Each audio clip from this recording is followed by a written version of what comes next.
Ya teman-teman, assalamualaikum warahmatullahi wabarakatuh ya. Salam sehat waras warak buat teman-temanku semua. Kali ini ada motor Vario ya, motor Vario ini plat B, kebetulan datang ke Kebumen. Dia mengalami rem depannya macet teman-teman, jadi rem depannya itu macet. Kita cek ya seperti apa. Ada kemungkinan dia nggak main atau pistonnya, jadi dia macet.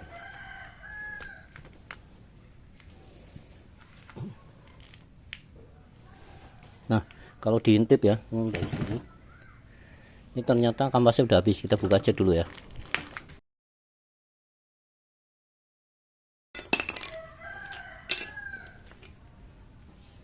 Kampasnya melengkung. Nah, kenapa ini melengkung seperti ini? Bisa jadi nggak main ya, bisa jadi ininya keras. Karena remnya ngerem terus, jadi kampasnya ketahan dan akhirnya bengkok ya teman-teman. Nah, ini bracketnya juga nggak main teman-teman, atau alias keras ya. Sedangkan bracket ini nggak boleh keras ya teman-teman, harus bisa main. Jadi mau nggak mau saya coba kasih oli. Yang pertama pertolongannya seperti itu teman-teman. Dan next berikutnya karena kampasnya habis, jadi saya konfirmasi ke yang punya, katanya suruh ganti aja. Jadi saya coba ganti nanti ya teman-teman. Cuman ini sempurnakan dulu, kita coba untuk pengeremannya. Ketika ditekan remnya masih normal atau masih nonjok ya, untuk pistonnya masih bisa ketika direm menonjok keluar. Nah, ini udah tipis, kita ganti sekalian teman-teman.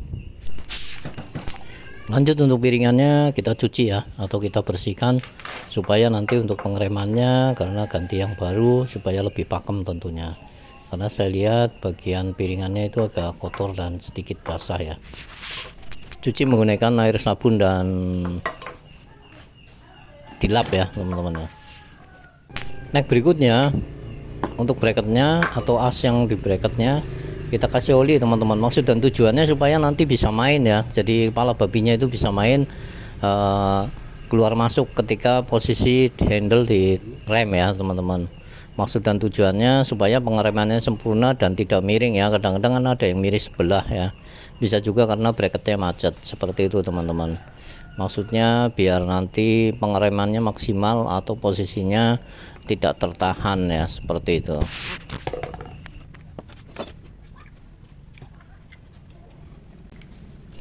Untuk mengganti kampas yang baru teman-teman, jadi piston itu harus masuk ya, atau di tracker dengan tracker khusus teman-teman, seperti di video ya. Saya menggunakan tracker model baut, tapi ternyata ketika saya coba tracker dia itu nggak mau masuk teman-teman. Sedangkan biasanya itu normal ya, ketika di tracker dia akan membuka atau menutup ya teman-teman di bagian pistonnya, tapi ini justru macet. Berarti ada sesuatu teman-teman di bagian master rem atasnya ada yang bermasalah teman-teman. Pantas jadi ketika direm dia nahan terus remnya ya, jadi nggak mau balik. Nah, ini macet teman-teman. Kita lanjut pengecekan yang atas, bagian atas. Oke teman-teman, jadi ini di tracker nggak kuat ya, atau nggak mau masuk nih. Harusnya biasanya kan kalau normal itu kan gampang ya, jadi di tracker itu langsung masuk ke dalam. Ternyata nggak mau. Ternyata masalahnya di sini teman-teman ya. Jadi ini menggunakan rem racing ya teman-teman. Jadi ternyata udah neken di sini keras banget nih ya. Terus di sini nggak ada airnya, kosong ya. Satu-satunya jalan ini dibuka bautnya biar itu bisa main itu ya. Ini coba buka dulu. Kalau trackernya dilepas, ini trackernya dikendorin, dia mau main teman-teman nih. Tapi dia ketika dibuka, ketika ditekan, diputar ke kanan, dia nggak mau.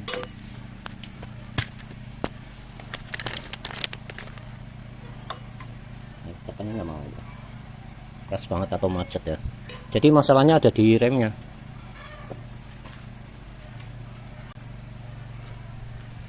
Remnya yang terlalu neken, paling nanti diakalin nih. Ini udah, nah ini kendor ya, coba dimainkan. Dia mau, nah ini mau teman-teman nih, dia mau ya tuh. Oke.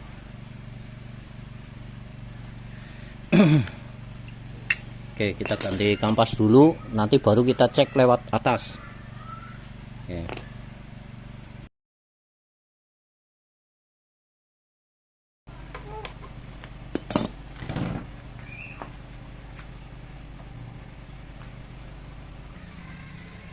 Nah, karena kosong kita isi dulu nih teman-teman. Ketika tuas dimainkan tidak ada gelembung sama sekali ya teman-teman, berarti ada masalah di bagian master remnya. Oke, ini udah main ya teman-teman ya, ini udah main, udah oke. Tapi dia tidak mau balik karena ini terlalu dalam, ini terlalu nonjok. Jadi tonjokannya terlalu nonjok teman-teman. Ini kurang mundur. Satu-satunya jalan digerinda sedikit nih, digerinda sedikit, masalahnya akan selesai. Kalau baut ini dikencengin, dia nggak main teman-teman, jadi remnya nggak main seperti itu ya. Oke, nah, ini juga belum maksimal karena masih ada angin. Oke, kita coba gerinda dulu, kita coba remnya lepas. Ini ya yang nahan, ini pentolan ini nih. Nah, ini pentolan ini nahan nih teman-teman, coba lepas, kita mainkan dulu.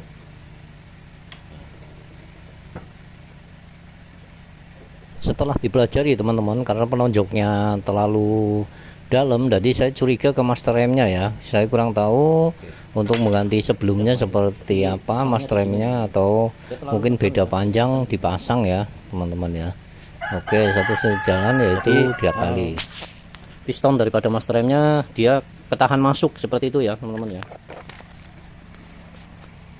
Ada kemungkinan juga ini kan harusnya kan pas ya, kan ini kan dari pabrikan ya teman-teman ya, berarti kemungkinan ini yang bermasalah ya. Kita tinggal mau gerinda ini atau ini teman-teman. Oke, kita coba kembalikan seperti semula, apakah bermasalah. Ternyata setelah dibalikin seperti semula teman-teman, saya pasang lagi, maksudnya ini masih tetap ngerem ya teman-teman, dan akhirnya saya menganalisa kalau ternyata masalahnya ada di penonjok yang teman-teman, karena masalahnya di tonjokan ini ya. Tonjokan mungkin bawaan mesin ini, bawaan pabrik nggak masalah ya. Jadi ini kemungkinan terlalu panjang atau bukan punyanya Vario untuk master remnya. Jadi mau nggak mau diakalin, saya nggak mau ngakalin dari pabrikan, jadi yang saya coba akalin adalah master remnya. Master remnya saya coba gerinda, maksudnya biar lebih pendek, biar dia bisa main. Kalau seperti ini dia masih nahan terus, jadi masih ngerem terus, seumur hidup pun akan ngerem kalau nggak diselesaikan masalahnya. Seperti itu ya teman-teman ya. Dia ngerem terus di samping kampas sudah diganti. Saya pikir tadinya karena melengkung ya teman-teman, karena masalahnya di sini. Jadi titik masalahnya jadi sumbernya itu di masternya yang terlalu panjang ya. Oke, kita selesaikan masternya, kita gerinda.